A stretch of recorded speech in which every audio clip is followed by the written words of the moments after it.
Olá, pessoal, tudo bem com vocês? Tudo tranquilo? Estamos começando uma nova semana de estudos, a semana 2 do ciclo 1, terceiro bimestre. Durante esta semana, o nosso foco de estudo será o grupo dos cordados. Vamos lá. Os cordados, animais que fazem parte do filo Chordata, eles têm como características gerais a presença de corda dorsal. Eles são divididos em dois grandes grupos: os protocordados, que são os cefalocordados e urocordados ou tunicatos, são invertebrados, e os vertebrados, agnatos, peixes, anfíbios, répteis, aves e mamíferos. Esses dois grandes grupos, tanto dos protocordados quanto dos vertebrados, eles apresentam em alguma fase da vida fendas branquiais faringianas, notocorda e tubo nervoso dorsal. São essas três características que separam os cordados dos demais invertebrados. Vamos a mais algumas características gerais dos cordados. São todos triblásticos, todos celomados, deuterostômios, metamerizados, com simetria bilateral, sistema digestório completo, e a maioria das espécies apresentam endoesqueleto, sistema circulatório fechado e coração ventral. Mais uma vez, para que você não esqueça as características no desenvolvimento embrionário.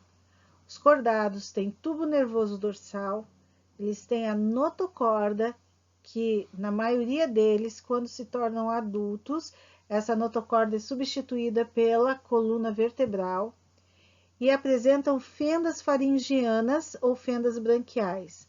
Também na fase embrionária tem cauda, ok? Nós temos ali uma imagem de um anfioxo, de um protocordato que apresenta todas essas características.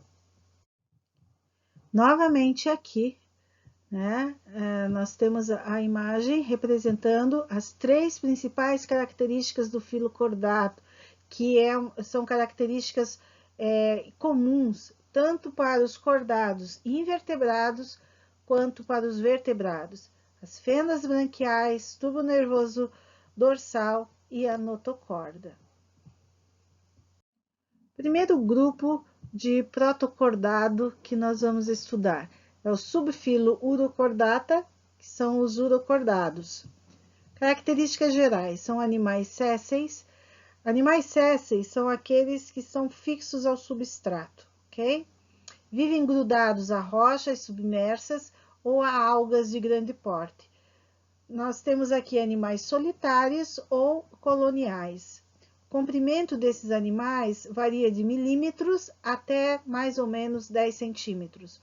O corpo é revestido por um envoltório que é chamado de túnica.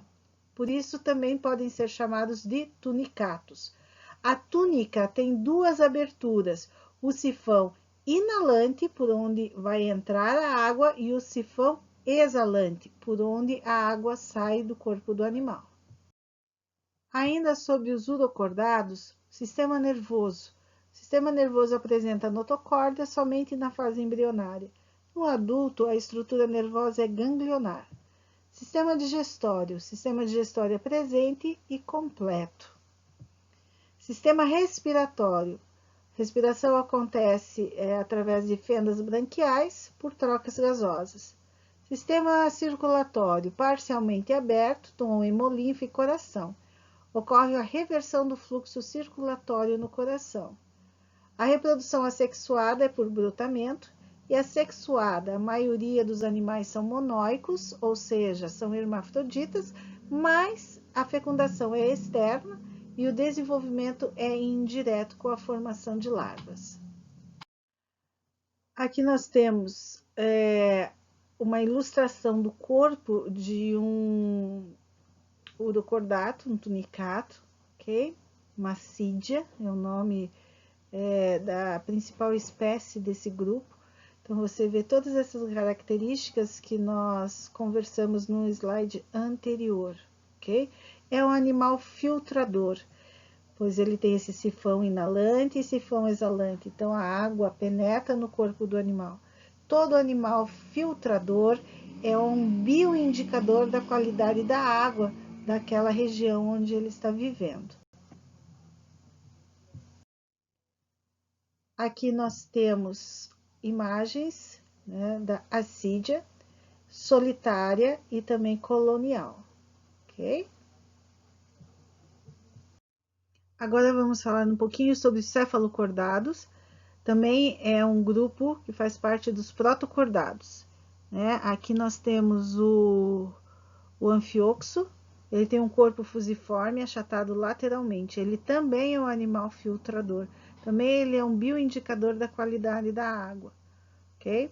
A boca dele é circundada por cirros, então é como se fossem cílios em volta, né? Atrióporo, então a saída do átrio e ânus. Vamos ver mais algumas características dos cefalocordados. São animais marinhos, são animais com o corpo achatado lateralmente e afilado nas extremidades. Eles vivem semi-enterrados em praias de areia grossa, como você pode observar ali na imagem. Eles são de hábito noturno, ou seja, eles saem para se alimentar à noite. Eles são bem pequenos, máximo 5, 6 centímetros aproximadamente. O corpo é metamerizado, ou seja, o corpo é segmentado.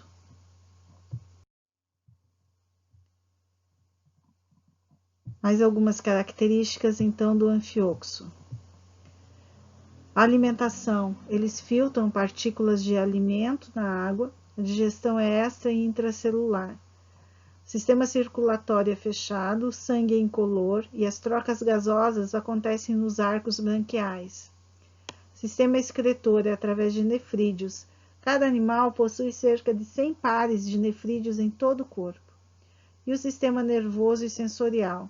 Eles têm o tubo nervoso dorsal, do qual partem os nervos para todo o corpo. Eles são capazes de detectar luminosidade e possuem receptores de paladar, olfato e táteis. Reprodução sexuada, são dioicos, então nós temos aqui animais macho e fêmea. Fecundação externa, desenvolvimento direto, sem fase larval. Aqui nós temos uma fotografia mostrando dois desses animais, anfioxo. Okay?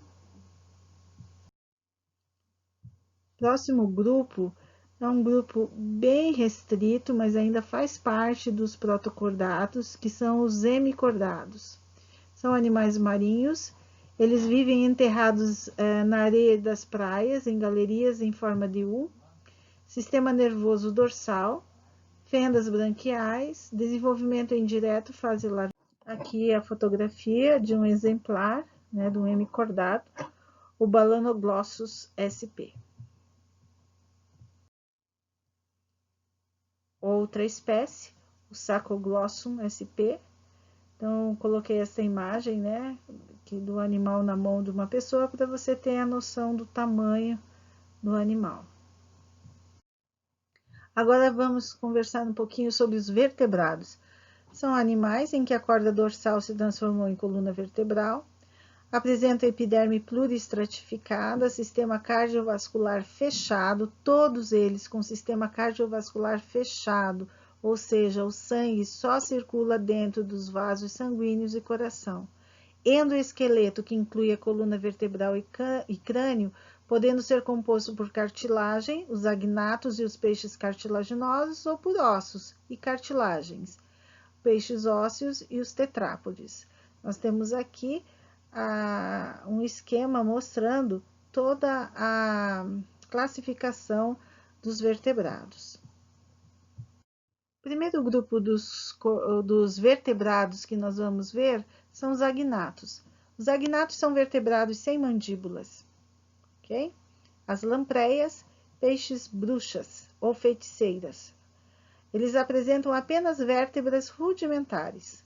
Tem um crânio cartilaginoso envolvendo o encéfalo. São dioicos, macho e fêmea, Fecundação é externa, fora do corpo. Desenvolvimento indireto, então tem fase larval. A larva de lampreias é denominada amocete. Okay? No grupo dos vertebrados, nós vamos encontrar os peixes. O esqueleto dos peixes é cartilaginoso ou ósseo. Os condrictes, ou peixes cartilaginosos, são os tubarões, raias e quimeras. Os osteíctes, ou peixes ósseos, incluem, por exemplo, garoupas, sardinhas, linguados, atuns, bacalhaus, carpas, acarás, bagres e dourados. Figura A, nós temos um tubarão, um condricte, ou um peixe cartilaginoso, bem como na figura B, a raia também é um peixe cartilaginoso. Na figura C, nós temos aqui um peixe ósseo marinho, que é a garoupa. O grupo dos peixes em relação aos agnatos. Eles têm nadadeiras peitorais e pélvicas pares e simétricas. Possuem mandíbula, que ainda a mandíbula ela é presente também nos anfíbios, répteis, aves e mamíferos. A coluna vertebral é envolvendo a medula espinhal. Características gerais dos peixes, então. A epiderme dos peixes é pluriestratificada, tem glândulas mucosas, facilita o deslocamento na água. Os anexos mais evidentes são as escamas. Os peixes geralmente têm dentes. O intestino termina em ânus, nos peixes ósseos, ou em cloaca, nos peixes cartilaginosos. Então, são algumas diferenças que nós vamos perceber e observar aqui, que existem entre peixes ósseos e peixes cartilaginosos. Nos peixes cartilaginosos, existe uma prega helicoidal interna, chamada válvula espiral. E quanto aos resíduos nitrogenados, os peixes ósseos excretam amônia e os cartilaginosos excretam ureia. Uma observação, a válvula espiral é uma prega helicoidal que existe no intestino dos peixes cartilaginosos, para aumentar a área de absorção dos nutrientes. Continuando sobre as características dos peixes, o sistema cardiovascular é fechado, um coração ventral com duas cavidades, um átrio que recebe sangue venoso e um ventrículo que impulsiona o sangue até as brânquias. A respiração. A água que penetra pela boca dos peixes passa pelas brânquias. A saída da água é feita pelas fendas branquiais nos condrictes ou pelo opérculo nos osteíctes. Opérculo é aquela tampinha, né, entre aspas aqui, que nós percebemos nos peixes ósseos, né, na lateral do corpo, que protege as brânquias. Os tubarões, as arraias, não têm essa tampinha, não tem o opérculo. As brânquias estão fixadas em arcos branquiais, 4 pares em osteíctes e 5 nos condrictes. A flutuabilidade ela é facilitada pela presença da bexiga natatória nos peixes ósseos. Então, a bexiga natatória é como se fosse uma bexiga, né? Uma bola que vai se encher de ar quando o peixe quiser se tornar mais leve para que ele possa subir. Quando ele quer descer, ele esvazia a bexiga natatória e ele consegue descer. Então, essa flutuabilidade ela é controlada pela bexiga natatória nos peixes ósseos. Nos cartilaginosos, esse órgão não existe, ou seja, não tem bexiga natatória nos cartilaginosos, nos tubarões. Então, sendo compensado pela menor densidade do esqueleto e a reserva de óleo no fígado. A bexiga natatória, ela pode realizar função respiratória nos peixes dipnóicos, são peixes pulmonados, ok? Nós temos alguns desses peixes aqui dipnóicos no Brasil, na região amazônica. O sistema nervoso é tubular e dorsal, com medula espinhal e encéfalo, então ele é bem completo. Os olhos dos peixes, eles são bem desenvolvidos, eles não possuem pálpebras. Ao longo do corpo de um peixe, pode-se ver a linha lateral. A linha lateral é uma linha realmente que vai detectar vibrações da água, vai dar uma direção de rota, né, por onde o peixe deve nadar, né, dentro da água. Os peixes, em relação à reprodução, os peixes geralmente têm sexos separados. Nos condrictes, a fecundação é interna e nos osteíctes, geralmente realizam fecundação externa. Quanto ao desenvolvimento, os peixes são ovíparos, os embriões desenvolvem-se em ovos fora do organismo materno. A maioria dos peixes ósseos, né, e alguns condrictes são ovíparos. Temos aqui espécies que são ovovivíparos. Os embriões desenvolvem-se em ovos dentro do organismo materno, sem dele retirar nutrientes durante a incubação. A maioria dos condrictes dos peixes cartilaginosos são ovovivíparos. Nós temos aqui os vivíparos. Embriões desenvolvem-se dentro do organismo materno, cujo sangue obtém nutrientes. Então, aqui os exemplos, né, desses animais.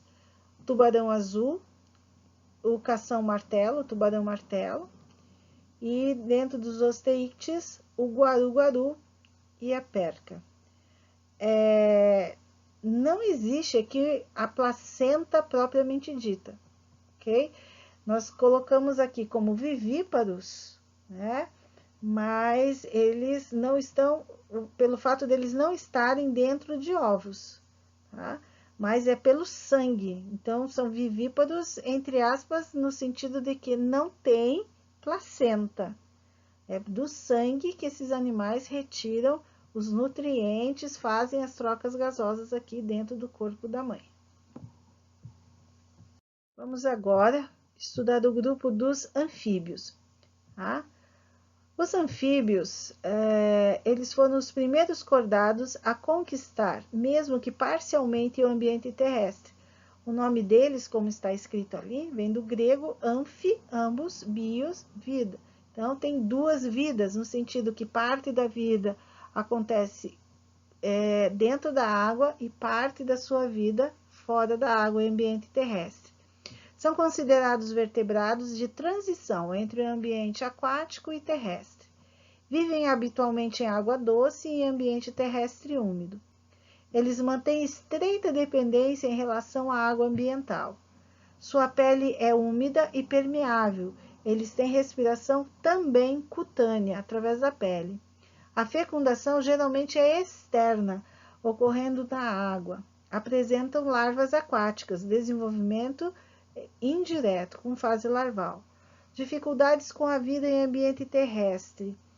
Ocorre no ambiente terrestre, para esses animais, o risco de desidratação pela exposição direta no ar. A maior exposição a radiações, né, como a ultravioleta, isso prejudica muito. A ausência de sustentação pela água. E menor disponibilidade de água para a eliminação de resíduos.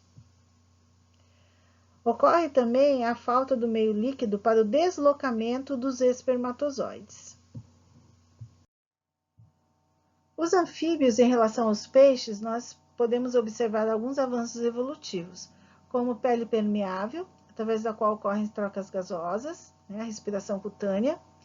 Eles apresentam pulmões, que também executam trocas gasosas, apresentam patas, pálpebras, que protegem os olhos e auxiliam em sua limpeza. Quais são os grupos dos anfíbios? Primeiro, nós temos os anuros, a ordem anura, que são as pererecas, sapos e rãs. Okay? Os urodelos, as salamandras e os tritões, né? E os ápodes. Então, aqui nós temos as cobras cegas ou cecílias. Elas não possuem patas e têm o corpo cilíndrico. Os seus olhos são bem reduzidos, por isso que elas recebem esse nome de cobra cega. Algumas características importantes dos anfíbios. A pele dos anfíbios ela é bem fina e vascularizada, rica em glândulas e está sempre úmida, porque eles respiram pela pele. O tubo digestório abre-se na cloaca, por onde são eliminadas as fezes, a urina e também os gametas. O coração tem 3 cavidades, 2 átrios e um ventrículo. As trocas gasosas acontecem nos pulmões, respiração pulmonar, mas também acontece na pele, a respiração cutânea. E em menor escala nas mucosas da boca e da faringe. Então seria uma respiração bucofaríngea. Na fase larval aquática, a respiração é branquial. O sistema nervoso ele é tubular e dorsal, com encéfalo maior e mais complexo do que o dos peixes. Os olhos são bem desenvolvidos, cobertos por pálpebras, possuem tímpano, então eles escutam, eles ouvem, glândulas que produzem substâncias tóxicas, principalmente defesa, né, contra os seus predadores naturais. Aqui nós temos as glândulas paratoides. Então, observe aqui na imagem, está mostrando, né? As glândulas paratoides ficam na lateral do corpo, atrás dos olhos, né? Elas só são ativadas se elas são apertadas. Então, o animal não tem condição sozinho de esguichar esse veneno, colocar para fora do corpo. Elas precisam ser apertadas, ser ativadas para que o animal elimine o seu veneno, ok? Em relação à reprodução, os anfíbios são dioicos, fecundação externa, a grande maioria, e desenvolvimento indireto. Nós temos aqui os famosos girinos. Então, nessa imagem está mostrando, né? O macho fica sobre o corpo da fêmea, ele abraça o seu corpo, aperta o abdômen para que ela possa lançar com maior facilidade os óvulos e ele lança os espermatozoides na água. Então, ocorre aleatoriamente o encontro desses gametas à formação dos girinos. Outro grupo de vertebrados que iremos estudar é o grupo dos répteis. Eles foram os primeiros cordados que efetivamente conquistaram o ambiente terrestre. Inovações evolutivas em relação aos anfíbios, eles têm pele impermeável, abundantemente queratinizada, então ela é mais resistente, a excreção de ácido úrico, os pulmões com a maior superfície de trocas gasosas, a fecundação é interna, o ovo é grande, com casca, que nutre e protege o embrião. Eles são dioicos, fecundação interna e desenvolvimento direto. Os crocodilianos é o primeiro grupo que nós estamos aqui observando, compreende jacarés, os crocodilos, alligators e os gaviais.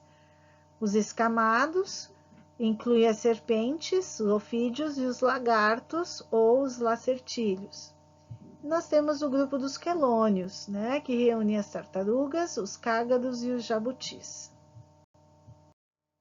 Ainda sobre as características dos répteis, a pele deles é pluriestratificada e espessa, eles não têm glândulas. Os anexos mais evidentes são as escamas, as placas ósseas e as garras. Em geral, os répteis são carnívoros, os dentes de aspecto cônico homogêneo. A respiração é exclusivamente pulmonar, a excreção é de ácido úrico. Os olhos são cobertos por pálpebras, exceto nas serpentes. Ainda há uma membrana nictitante. A reprodução. Ovo com casca foi uma importante adaptação para a ocupação do ambiente terrestre. A fecundação interna, o desenvolvimento é direto. O grupo agora que nós vamos ver é o grupo das aves. Características gerais das aves. Elas são semelhantes aos répteis em vários aspectos. Primeiro, a pele é seca, queratinizada e sem glândulas. Realizam fecundação interna e põem ovos com casca. Excretam resíduos nitrogenados na forma de ácido úrico. Apresentam importantes inovações evolutivas.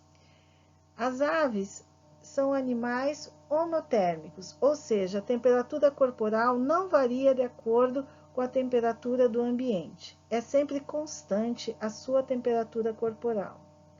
Os ossos pneumáticos ou ossos ocos, ok? Para que elas possam ter o corpo mais leve, adaptado ao voo. Penas relacionadas com o voo e a homotermia. E o voo propulsionado. Ainda sobre o grupo das aves. As aves que voam são denominadas carinatas, porque têm o osso externo em forma de quilho carena, para que elas tenham uma forma mais aerodinâmica do corpo, né, adaptado ao voo, enquanto que as que não voam são denominadas como ratitas. Então, as aves ratitas nós temos a ema, o avestruz e o kiwi. Adaptações ao voo: presença de quilha ou carena, músculos peitorais muito desenvolvidos, os membros anteriores transformados em asas, sacos aéreos. Então, os sacos aéreos são sacos que ficam em volta dos pulmões, armazenando ar, para que ela tenha uma reserva maior de ar durante o voo, também facilita, né, o seu corpo ter mais leveza. Ossos pneumáticos.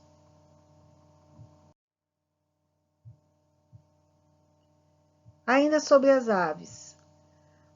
Elas possuem glândulas uropigianas, são glândulas que estão situadas acima da base da cauda, as quais secretam um óleo.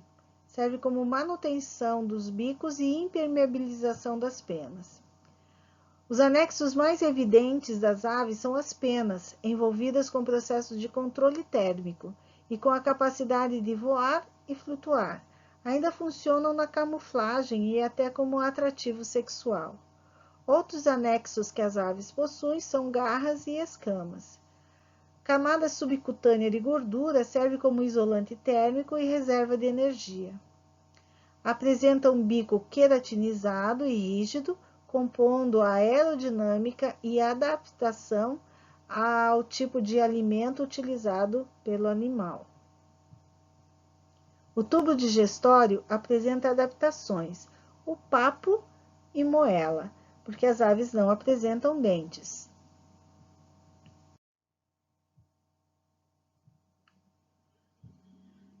A circulação do sangue nas aves é fechada, dupla e completa.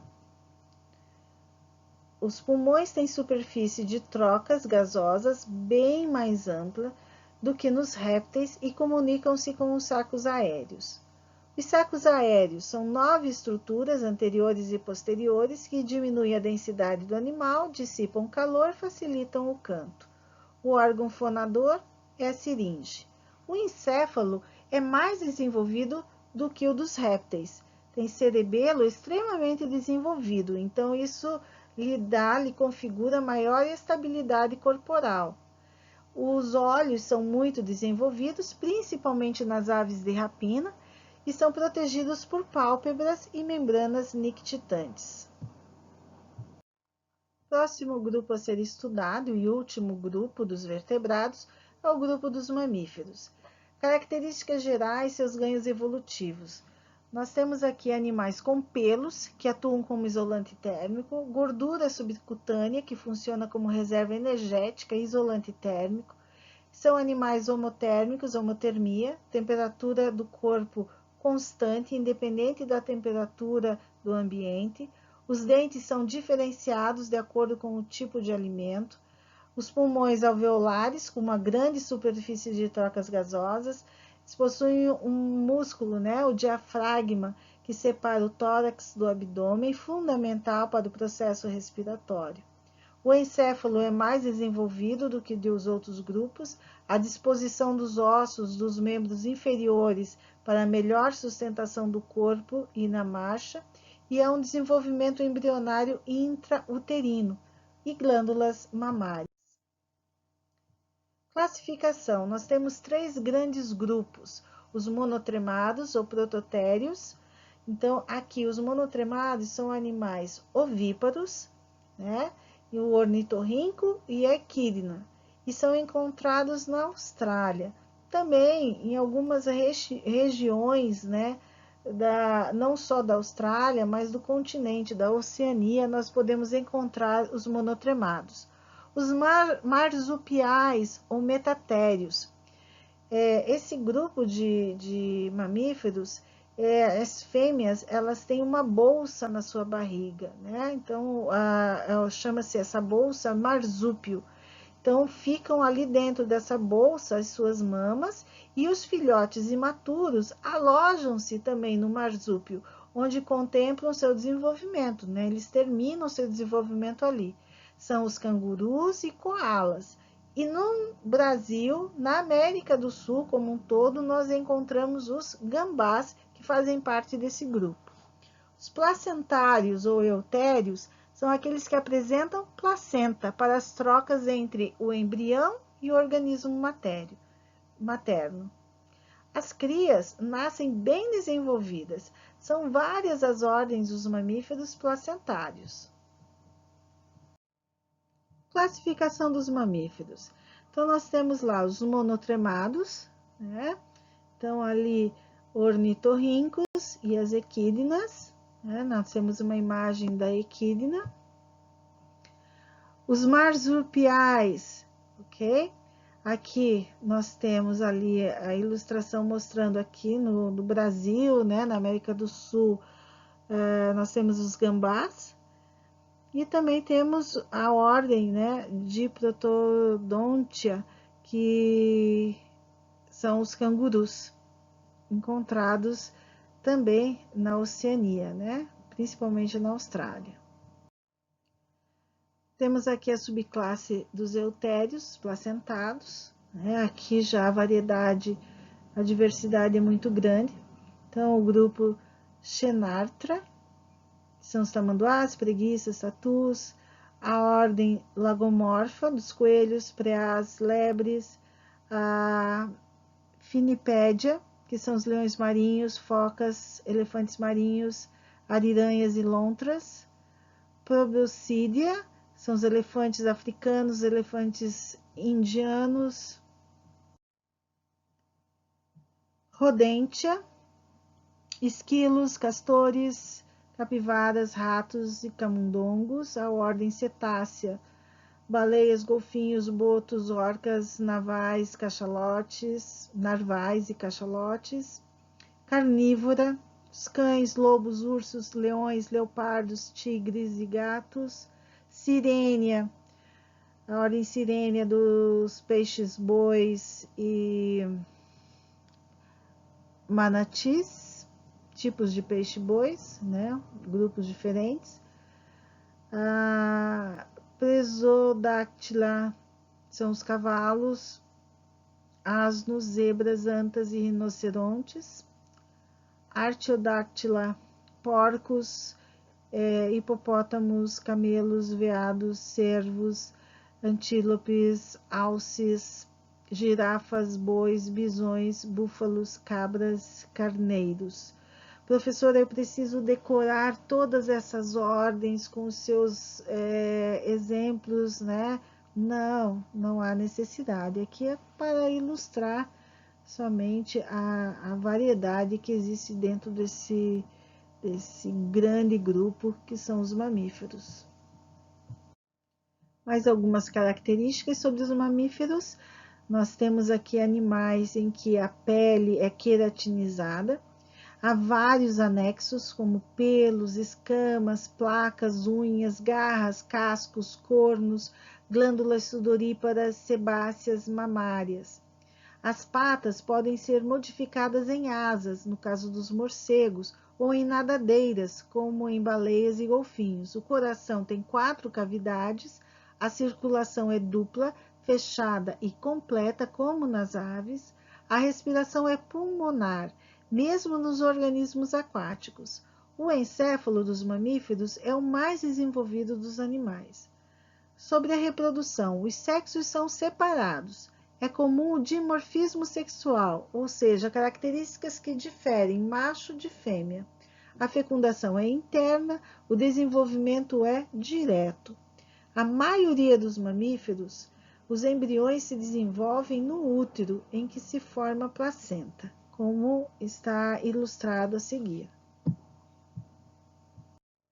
E chegamos ao final de mais uma videoaula de biologia. Eu sei que essa aula foi longa, mas é um assunto muito importante, né? Que vai contemplar praticamente grande parte da zoologia. Então, essa área que estuda os animais dentro da biologia. Eu estarei disponibilizando para vocês no material de apoio os slides desse vídeo, para aqueles alunos que queiram, porventura, se aprofundar mais no estudo dos cordados, ok? Façam as atividades que estão propostas no material de apoio, na sua apostila, e nos encontramos na SAV. Até mais!